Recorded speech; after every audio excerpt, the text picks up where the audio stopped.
What's good, YouTube? For today's video, mag-unbox tayo ng binili kong car polisher from Shoppee. Galing ha? So this brand is HOYOMA Japan. Kaya ito yung napili ko kasi Japanese daw. So di natin alam kung talagang Japanese made siya. Pero as we all know, pag made in Japan, it's made of quality materials. So this is only 1,300. So tingnan natin kung maganda siya. Tara!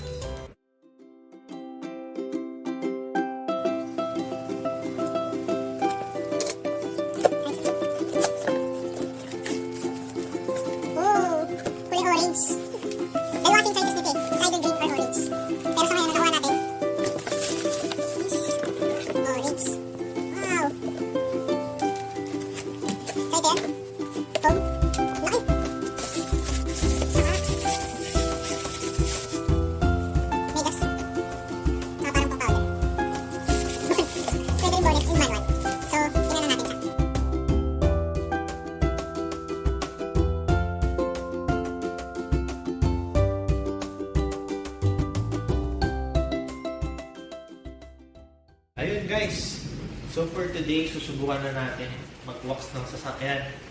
Pero bago natin siya lagyan ng wax at i-polish, siguraduhin nyo muna na bagong hugas para walang dirt na kumapit sa paint and hindi siya magasgasan. Right? So ito yung gagamitin kong wax, liquid wax.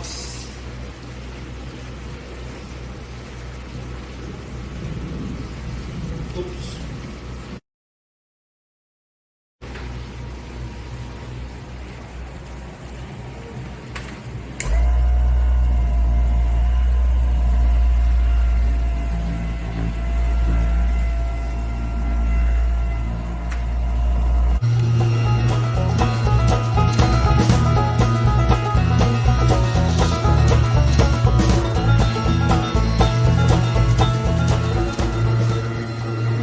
A few moments later.